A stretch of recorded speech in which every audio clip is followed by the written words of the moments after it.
What's up, ladies and gentlemen? It's Brennan. I'm BMX45, and today we're coming at you with another video. And boy, do we have a video for you. We have some more meta deck discussions for the EX9 format, the only one for the EX9 format, as the EX9 format ends pretty much after this week. Although I guess you'd say that the tournament that I'm going to, the Ultimate Cup that I'm going to be going to this Saturday, will also be EX9 format. So that's not exactly true. We'll probably see one more EX9 format event up on here, and that is the Ultimate Cup this week, the online one. But we have the Top Cut events, Roanoke Regionals. Again, thank you to the EX9 events for putting this stuff up here. I love the pie graph. I love all of the stuff that he does. It's always really great. So we're going to look at the top 16 decks and see what happened with this tournament. This is probably the most diverse I have ever seen. Just look at that pie graph. There was a few things that had some, more showings, but everything else was kind of just, it was all over the place. We got some new stuff from EX9 as well. We got top 16, 2 Adventure, 2 Digimon, 2 Phoenixmon X, 2 Purple Hybrid, so nothing too I didn't even see, is there any Royal Knight in there? I didn't even see, there wasn't a single Royal Knight in that list. 1 Gallantmon, 1 Jessmon GX. We got a Puppet deck in there. We got Galacticmon. We got a Siriusmon deck. We got a Crossheart, Dragon Lynx, Gallantmon X / Seadramon. Sounds interesting. But yeah, we're going to go in there and we're going to look at all these decks and see what we can see and decide, what we like about this, and talk about what is changing with the meta. Like I said, when things go longer without significant changes with sets, you find there's more innovation in a format. So we've had BT21 for a couple months now, and EX9 didn't really make a lot of changes other than the introduction to puppets into this list, but people are still playing around with a lot of things and trying to come up with the best possible deck. So that's really cool. So let's get into it. Let's talk about this tournament and how it is shaping the meta right now. And hey, if you enjoy this type of content, be sure to smash that like button, comment down below. We'd love to hear your thoughts. Subscribe to the channel and hit that bell for notifications so you don't miss a single minute of the fun. All right, well, let's get into it here. We'll start. We have first place went to a Gallantmon deck. So we'll take a look here at the Gallantmon. Pretty much the standard engine. He's playing some EX3 ones and superior modes. To try and close out games, I think is the whole point behind that. No X-Antibody. So it's like a pure Gallantmon build, I guess. Mill Gallantmon. And then pop things in order to, use this to summon out monsters, and then pop them with Demonic Disaster to unsuspend to get, multiple checks. Potentially popping monsters again to get security attack +1. So it looks like a little bit of a different kind of build for Gallantmon. So that's kind of interesting, using the purple engine more so than the red engine. Again, this engine is just ridiculous, and Grab Crush and this engine and probably Groundmon X-Antibody are going to get hit. It's coming. It's coming. We kind of know that. Coming up again, we have an Adventure in second place, so Adventure's doing well. Similar to most of the builds here, this one uses a Kakumon, uses more Togemon over Birdramon, and actually uses Garudamon for security attack +1. So, potentially getting more checks in. It's also using Zephygamon as its top end, Zephygamon Ace, which is kind of interesting. So, you're playing on Lilymon or Mega Kabuterimon. And then I guess on the Medieval Galmon can play on the Garudamon as well as the greens. Similar lineup, although, I'm playing 3 Palmon and 2 Tentomon, which is, you can do it however you want. The Palmon's pretty good. Sometimes you don't need as much of that reduced Digivolution cost. And then, maxing, it's funny, they're not maxing out on the Rush Tamers, which is kind of funny. You think they'd be running more of these than these, but they're not. And then 2 Ties, kind of standard. Sunamon is still the egg, so that's pretty standard. And this Megidramon, third place, probably gonna be pretty standard Megidramon lineup, playing 3 Rush Geos. That's I was doing that I think before, and then I switched down to 3 of this, which was either way, it didn't really matter. Playing the Skull Greymons, playing Medieval, playing Leviamon. That's kind of interesting. That's kind of interesting. I like that. Yeah, same kind of more of those guys. That's kind of interesting. And yeah, kind of interesting there. But nothing out of the ordinary. Just the Leviamon's kind of interesting. Phoenix Mon. This is one I've been building and having fun with. You see there, this guy's playing the Warp Geo, which is interesting. Other than that, the rookies are pretty much the same. Running an extra level 4, running more of this Garudamon over anything else, and running Phoenixmon and Medieval Galamon in the engine. This one's focusing on the Galamon X-Antibody. I probably would have just dropped that for Omnimon to potentially go for game. But the low end, the option cards are pretty similar here, other than I'm not playing Calling. And they're using the Draw Guillemon Egg, which I don't know when you'd ever get that off, because I don't know if you're attacking too much with your low end, but maybe not. It's definitely interesting. The Warp Geo is kind of interesting too, again, so you can just warp right into the Rush guy for cost of 4. And then potentially go into that guy. So depending on how much memory you gain or start with, or play Gravity Crush, whatever. But yeah. And we have another one, so it's just kind of interesting to look at the differences here. It was just the placement was slightly different. He played another Warp Guillemon. Other than that, same champion lineup as usual. Playing 2 of this Garudamon for that. Playing 1 War Gromon to give security attack +1. But is playing, which is interesting, but is playing that, but not playing the... so it's another protoform option. Potentially, you play that, blitz with that, check 2, which is the same as checking 2 with this. Playing the Rush Gallantmon, playing the Oryukin option, as well as Medieval, and then playing the same kind of lineup for options, basically. Although playing more memory boost than I am.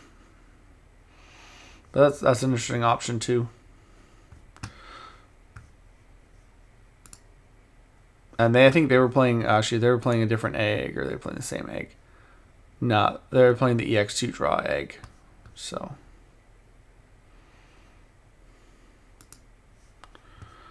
And then we have another adventure deck. This one's kind of more standard, running less Palmon, more Tentomon, running a Psychmon, which is kind of interesting.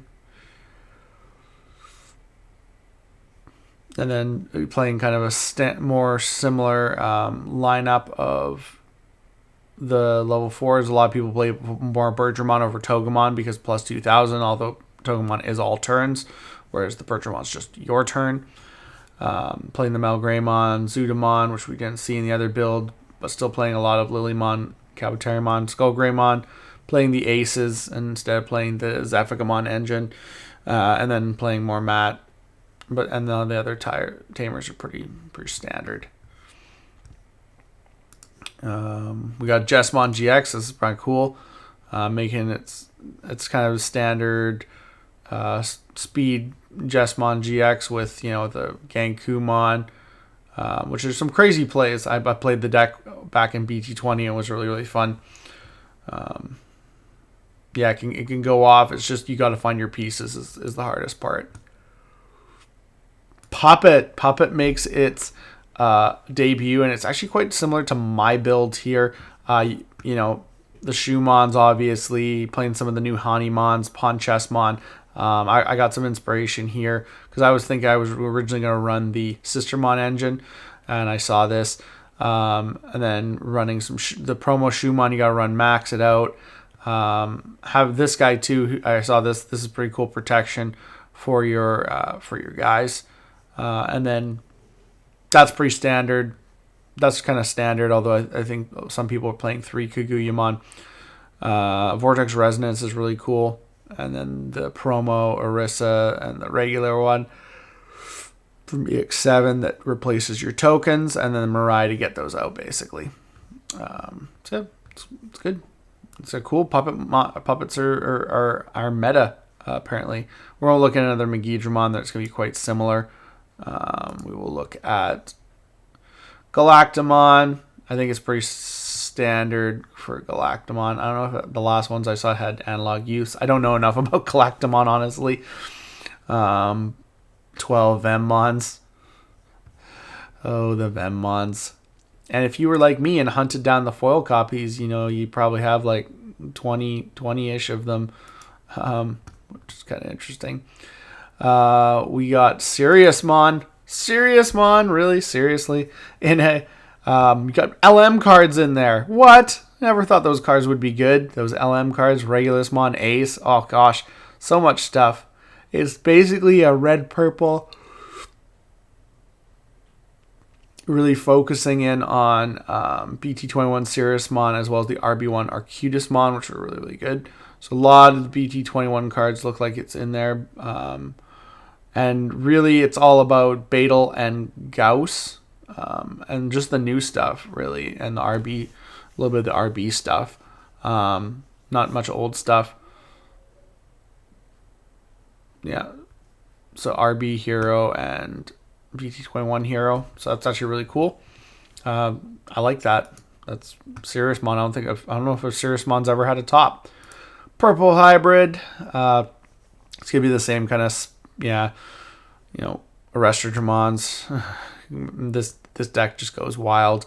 Mimi's, now that you don't have all the other stuff. And then Matt Ashida's from the starter deck. It's very, very similar. It works. It's still such a great deck. Crossheart. Let's get into it. Crossheart.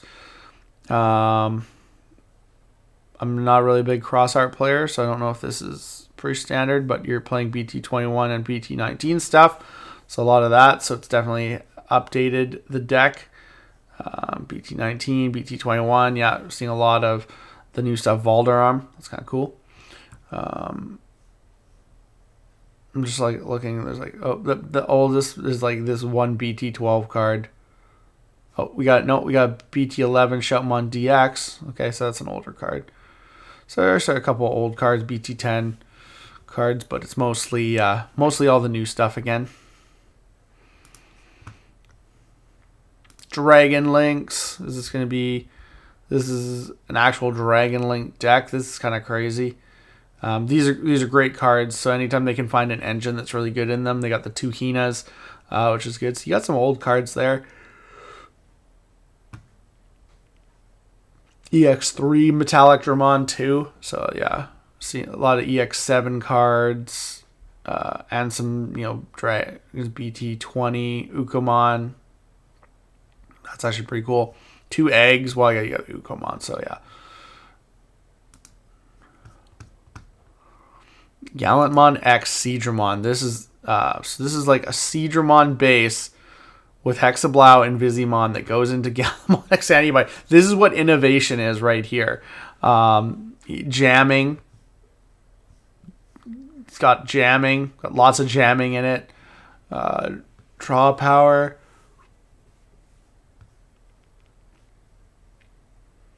Placing your other Digimon to unsuspend your guy so that you can like get even more checks than it normally can. Protoform and X-Antibodies. That's actually pretty cool. And because Galmon is a X-Antibody is a blue card and Omnimon is 2, it just works. That is really cool. That is what I call innovation. And then drawing one for jamming, Demi-Vmon, that hasn't seen play in forever.